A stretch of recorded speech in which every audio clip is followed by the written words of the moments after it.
وہ مسکرا کر باہر کی جانب بڑھے تو یاسر نے ان کے کھلے سے موڈ کو حیرت سے دیکھا تھا، لیکن اگلے ہی پل چونکا۔ سلینا اس کے برابر کھڑی تھی۔ کیا میں واقعی شادی میں شرکت کر سکتی ہوں؟ یاسر نے سر اس بات میں ہلایا۔ ہاں، تمہیں پتہ ہے میں نے کبھی ایسے خاندان کی شادیوں میں شرکت نہیں کی۔ اچھا؟ وہ اب اپنے کمرے کے ساتھ بنے جم روم کی جانب بڑھایا تھا۔ وہ اس کے پیچھے پیچھے آ رہی تھی۔ مجھے ماں کو کبھی انہوں نے اپنا گھرانہ سمجھا ہی نہیں، اس لیے کبھی ہمیں اپنی تقریبات میں بھی شامل نہیں کیا انہوں نے۔ تم کیا کر رہے ہو؟ وہ بولتے بولتے لمحے بھر کو ٹھہری تھی۔ وہ اب شیشے کی دیوار کے سامنے کھڑا کئی کلو کے وزن اٹھا رہا تھا۔ اس کے کثرتی بازو سلینا نے پہلی دفعہ دیکھے تھے۔ وہ پہلے ساحر کے بازوؤں پر حیران ہوئی تھی اور اب اس کی بلڈ پر حیران ہو رہی تھی۔ ایکسرسائز؟ تم روزانہ کتنے گھنٹے کسرت کرتے ہو؟ ان بازوؤں کو دیکھ کر وہ یہی سوال پوچھ سکتی تھی۔ 2 گھنٹے، اور اس کا منہ کھل گیا تھا۔ 2 گھنٹے؟ تم کیا جم فریک ہو؟ میڈم میں باڈی گارڈ ہوں، اگر اتنے گھنٹے ورزش نہیں کروں گا تو نکال دیا جاؤں گا۔ اسے کل رات اس کا ان بھاری بھرکم لائن شاکس کو اٹھا اٹھا کر پھینکنا یاد آیا تھا۔ اس نے وہیں سے کھڑے کھڑے اس کا چہرہ دیکھا۔ وہ انتہائی سنجیدگی سے کسرت کر رہا تھا۔ کن پٹی اور پیشانی پر پسینے کی کئی بوندیں ڈھلک رہی تھیں۔ پھر یکدم ہی اس کا فون بجنے لگا تو وہ باہر چلی آئی۔ سائرہ تھی دوسری جانب۔ کہاں ہو سلین؟ یاسر کے دادا کے گھر۔ اس کے جواب پر وہ دوسری جانب چپ سی ہو گئی تھی۔ یقیناً معاملات اتنے گھمبیر ہو گئے ہوں گے کہ اس کے گارڈ کو اسے اپنے دادا کے گھر لے جانا پڑا۔ اچھا بات سنو، کیا تم مجھے شادی کی 2-3 جوڑے لا کر دے سکتی ہو، دوپٹے کے ساتھ؟ لو، تم کس کے ولی میں پڑ جا رہی ہو ایسے حالات میں؟ سائرہ کو دوسری جانب حیرت ہوئی تھی۔ اس نے گہرا سانس لے کر اسے مختصر الفاظ میں حالات سمجھا دیے تھے۔ پھر فون رکھ کر لاؤنج میں چلی آئی۔ وہ گھر ایسا تھا کہ وہاں ذرا بھی اجنبیت کا احساس نہیں ہوتا تھا، یوں جیسے وہ ہمیشہ وہاں کر رہتی رہی ہو۔ اس نے ایسے گھر کی ہمیشہ خواہش کی تھی، نرم گرم سے محبت بھرے گھر کی، جس میں سیاستوں اور نفرت کی کوئی گنجائش باقی نہ رہتی۔ اگلے ہی پل میسم پر اس کی نگاہ پڑی۔ وہ کچن کے دروازے میں کھڑا اسے بلانے کی تگ و دو میں لگتا تھا۔ وہ مسکرا کر آگے بڑھائی تھی۔ تم نے مجھے آواز کیوں نہیں دی؟ مجھے پتا نہیں تھا کہ آپ کو کس نام سے بلانے۔ آپ وہی ہیں نا جی، ٹی وی والی باجی؟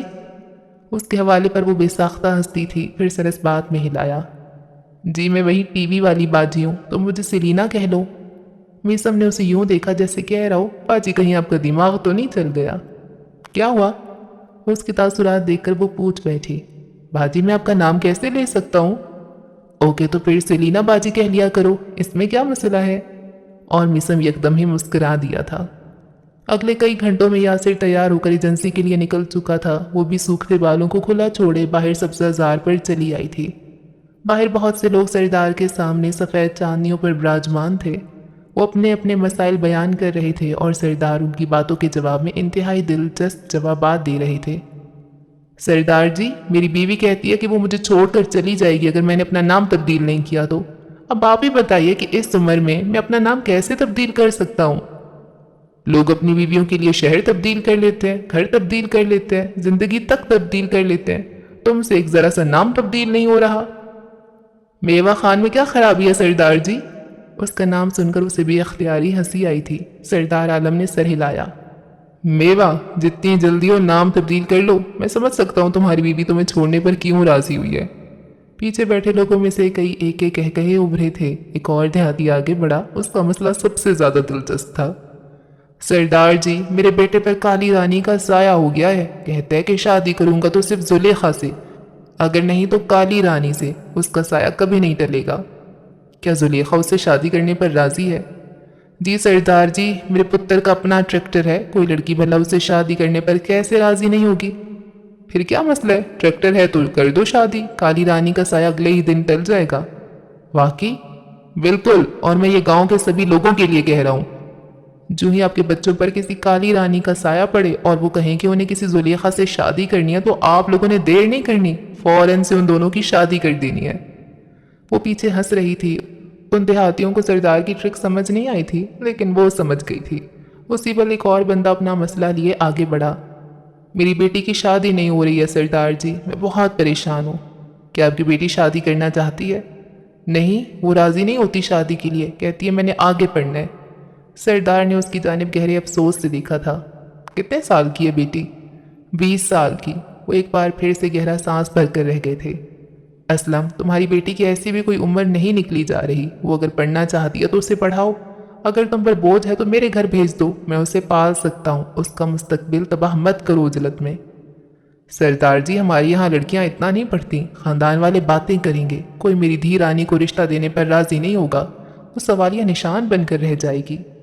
سردار نے اس کی تعویل پر لمحے بھر کو اسے دیکھا تھا۔ اس کی تعلیم اسے سوالیہ نشان ثابت نہیں ہونے دے گی اسلم، وہ اپنا راستہ خود تلاش کر کے اپنی پہچان بنائے گی، ایک وقت بعد اسے تمہارے خاندان کے رشتوں اور ناموں کی ضرورت نہیں ہوگی، یقین رکھو۔ اسے سمجھا بجھا کر بھیجا اور پھر چند لمحات بعد محفل برخاست ہو گئی۔ وہ پلٹے تو سلینا کو پیچھے کرسی پر بیٹھے دیکھ کر چونکے۔ وہ آنکھوں میں ڈھیروں عقیدت لیے انہیں دیکھ رہی تھی، پھر ان تک چلی آئی۔ یاسر بہت لکی ہے دادا، اسے آپ جیسے مثبت دادا ملے ہیں۔ وہ اس کے تبصرے پر بچوں کی طرح خوش ہوئے تھے۔ اس بدتمیز سے پوچھا جائے تو وہ کبھی میرے ہونے پر ایسا جواب نہیں دے گا، اسے لگے گا کہ یہ جواب بہت عجیب سا ہے۔ وہ ہنستی تھی۔ سردار اور یاسر کا تعلق قابل ستائش تھا، وہ ہر وقت لڑتے رہتے تھے، بلیم گیم کھیلتے رہتے تھے، لیکن ان کے درمیان موجود تعلق ہر تعلق سے زیادہ معتبر اور گہرا تھا۔ دادا، میرا بھی ایک مسئلہ ہے، کیا آپ اسے حل کر سکتے ہیں؟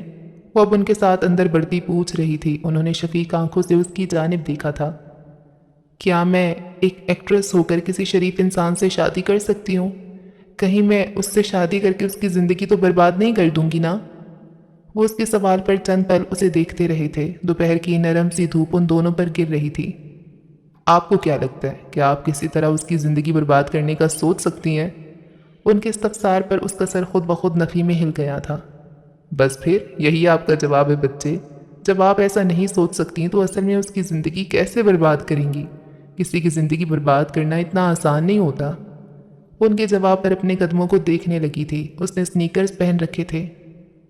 لیکن میں نے بہت سے لوگوں کی زندگی برباد ہوتے دیکھی ہے دادا، محض اسی لیے کہ وہ شوبز میں کام کرنے والی عورت کو اپنا شریک حیات بنا لیتے ہیں۔ سردار کی نگاہوں کے سامنے اپنے بیٹی کی زندگی سب سے بڑا ثبوت تھی۔ وہ سلینا کی فکر کو سمجھتے تھے، لیکن پھر ہلکا سا مسکرائے۔ اینک کے پار سے ان کی شفاف آنکھیں لمحے بھر کو چمکی تھیں۔ ایسا لگتا ہے کہ شوبز سے تعلق رکھنے والی عورت نے مرد کی زندگی برباد کی ہے، لیکن حقیقت میں ایسا نہیں ہوتا بچے، صرف ایسا محسوس ہوتا ہے۔ ہر انسان اپنی زندگی کی تباہی کا خود ذمہ دار ہوتا ہے۔ وہ اپنے اعمال کے نتائج دوسروں پر ڈال کر خود بری و ذمہ نہیں ہو سکتا۔ کبھی غور کرنا، شوبز میں کام کرنے والی عورتوں کے ساتھ مسئلہ نہیں ہوتا، مسئلہ ان کے شوہروں کے ساتھ ہوتا ہے، جو اسے پھلتا پھولتا نہیں دیکھ پاتے۔ اس کے آگے سے لمحے بھر کے لیے دھن سی چھٹ گئی تھی۔ اسے اپنی ماں کی زندگی کا ہر دن یاد تھا۔ اس نے اپنی دوسری شادی بچانے کے لیے ہر ممکن کوشش کی تھی، لیکن کچھ تھا کہ وہ کبھی کامیاب نہیں ہو سکی تھی۔ دھوپ اب اس کے شہد رنگ بالوں پر گر کر چمک رہی تھی۔ وہ تشکر سے سردار کو دیکھنے لگی تھی۔ آپ واقعی بہت اچھے ہیں دادا۔ وہ اس کی بات پر سرس بات میں ہلانے لگے تھے، پھر اس کے ساتھ باتیں کرتے اندر کی جانب بڑھائے۔ سبزہ پر گرتی دھوپ اب تک چمک رہی تھی۔ حنیفہ پولیس اسٹیشن چلے آئے تھے۔ لاک اپس میں کئی گرفتار افراد کو رکھا گیا تھا۔ ملک کے نامور افراد کی ضمانتوں کا سلسلہ جاری تھا۔ کسی میڈیا کے بندے کو پولیس اسٹیشن میں داخل نہیں ہونے دیا جا رہا تھا۔ بیرسٹرز، ججز اور کئی امراء کی اولادیں جوئے جیسے گھنونے جرم میں گرفتار کی گئی تھیں۔ ٹی وی پر ان کے ناموں کا اشتہار کسی صورت برداشت نہیں کیا جا سکتا تھا۔ حنیفہ آگے بڑھے تو انہیں اگلے ہی پل ارمان نظر آ گیا۔ وہ انہیں دیکھ کر اسی طرف آ گیا تھا۔ انکل، آپ کو محض 15 منٹ کی ملاقات کا وقت دیا جائے گا، ٹھیک ہے نا؟ اس کے استفسار پر انہوں نے سرس بات میں ہلایا تو وہ انہیں اپنے ساتھ لیے کئی راہداریوں میں آ نکلا۔ راہداری کے ایک سرے پر ایک کمرہ موجود تھا۔ مجرمان اور ملزمان سے پروسیکیوٹرز، وکلاء اور پروفائلرز اسی کمرے میں ملاقات کیا کرتے تھے۔ ارمان انہیں دروازے تک چھوڑ کر جا چکا تھا۔ انہوں نے گہرا سانس لیا اور پھر آگے بڑھ کر دروازہ کھولا۔ سفید جھولتے بلب تلے شگفتہ سفید چہرہ لیے براجمان تھی۔ آنے والے کو ایک نظر دیکھا اور پھر ساکت ہو گئی۔ حنیفہ آگے بڑھ آئے، پھر کرسی کھینچ بیٹھے۔ ان کی آنکھیں زخمی تھیں۔ سلینا کے ساتھ پہ در پہ ہوئے واقعات نے انہیں احساس کر دیا تھا۔ میری بیٹی کو مجھ سے جدا کرنے کے بعد یہ حفاظت کی ہے تم نے اس کے پیچھے لائن شاکس کو بھیج دیا۔ ایک لمحے کے لیے بھی نہیں سوچا کہ لائن شاکس انسانوں کا کیا حال کرتے ہیں؟ ان کی زخمی سی آواز سبری تھی۔ شگفتہ اگلے ہی پل بھی ساختہ اٹھ کھڑی ہوئی تھی۔ اس کا چہرہ اب کے سفید ہونے کے ساتھ ساتھ مردہ محسوس ہو رہا تھا۔ ہتھ کڑی لگے ہونے کے باعث اس کے دونوں ہاتھ قید تھے۔